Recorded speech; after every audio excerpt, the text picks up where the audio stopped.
Hey everybody, hope and pray that you're doing well today as we come to our word from the word. And today that word is activity. Activity. Now, if you follow typically on our daily videos, then you'll know well, today is Saturday. We typically don't do them on the weekends, but leading up to revival, wanted to continue with this leading right up into revival. So we've been even going through the word revival. And based off of last Sunday's sermon, there in John chapter 11, as Lazarus was brought back to life. But if you remember, Martha had to roll that stone away. So she could see what was on the other side. And there's these stones of revival, the stones that we need to move so we can experience revival, experience that miracle on the other side.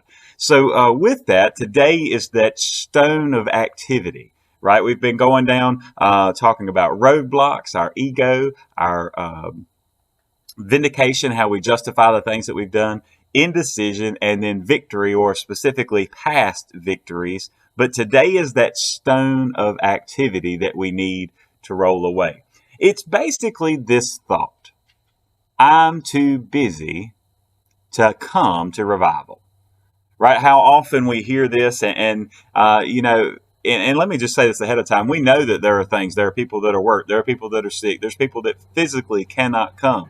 If you're joining us online, then I know that you have no excuse, because you can join us at any time online, even after the videos are posted, and you can go back and look at them. So we can make up excuses, but it's one thing to say I physically can't come, but then it's another thing to spiritually say I can't come.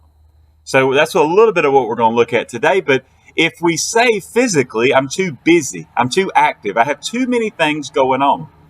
Well, I think one thing that 2020 has taught us is that we've realized what's really important and what things need to be on our schedule and what things necessarily don't have to be. And some things that we truly missed, and some things we're kind of glad that we're not in that stress of running around like chickens with our head cut off. But physically, if we say I'm not able to come, but if it's just an excuse, okay, let me make sure I make that clear. Just if you're making excuses, spiritually, we have to be careful that we're not saying I'm too busy to experience revival because I'm not willing to roll the stone back. I'm not willing to put in any work. I'm not willing to make any sacrifice. Well, you don't understand. I mean, the World Series is going on, and I want to make sure I'm home to watch that, or there's some other sporting event, or there's maybe an important meeting that you could postpone, but you're like, no, I'm going to go, or maybe it's even just a date, or just a whatever the case may be. It's very easy for us to make excuses why we can't experience revival. But spiritually, we have to be careful that we're not saying that I'm too busy to experience revival because I'm not willing to allow God to revive me. And see, as I was thinking about this, even going back to our Wednesday night message on Jonah and Nineveh, how they were revived, it's almost like we have to be careful that we spiritually are not hanging like that DNR on our lives saying, God, do not resuscitate. Right now, I mean, that sounds absurd, but it's like we want to be comfortable in our sleep. We want to be comfortable in that coma, and even be comfortable in that death. Now you say, that death? Well, if we're living according to the flesh, that's exactly what's going on. So Paul put it this way in Romans 8, verses 5 through 8. He said, "For those who live according to the flesh set their minds on the things of the flesh. But those who live according to the Spirit, the things of the Spirit. For to be carnally minded is death, but to be spiritually minded is life and peace. Because the carnal mind is enmity against God, for it is not subject to the law of God, nor indeed can be. So then, those who are in the flesh cannot please God."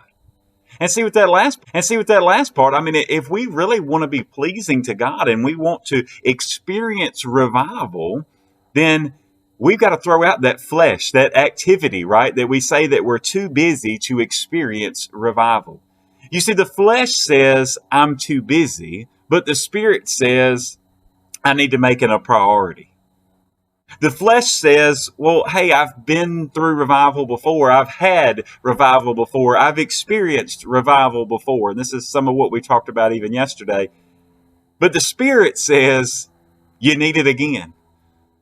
I referenced it Wednesday night, quote from Billy Sunday, that he essentially said, people ask him why he kept on having revivals after revivals and they didn't last that long. And he said, well, you take a bath and that don't last that long either, but you still need it, right? I mean, we need that cleansing. We need revival.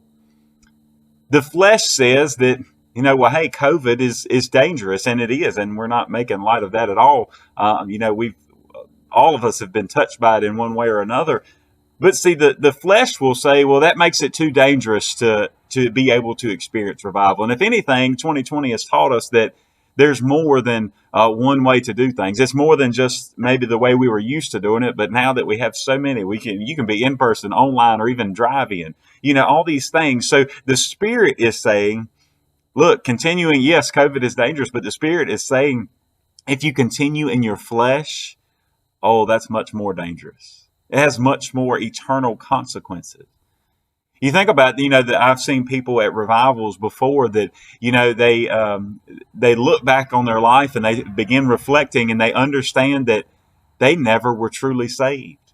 Had it not been for that revival and that eye-opening experience, they would have continued on in their flesh and continued on to spiritual death, to spend an eternity in hell. But because of the miraculous timing of God and the supernatural power of God that comes through revival, they could be born again. And they could see that they were living in the flesh and not living in the Spirit. So even though the flesh says, I'm too busy, the Spirit will remind us that you don't have time to not have revival. You don't have time to not have revival. So today, maybe our prayer just simply needs to be this: Lord, you be active in my life. Lord, you be active in my life. See, if we want to talk about the activity, it's not the physical activities that we're doing and things that have our schedule so jam-packed that's pulling us away from God. Yes, that may have something to do with it, but the biggest part is that we're not allowing God to be active in our lives. That we believe that what we desire and our activities are more important than what God would have us to do, what God would have us to experience. So yes, while we know that there are plenty of physical barriers that may keep someone from attending revival, we need to remove all the spiritual barriers that keep revival from attending us. So today, as we're thinking about and talking about this stone of activity, I pray that we would just take that stone, and roll that stone away so we can experience revival. God bless you all, and I pray you have a great, great day.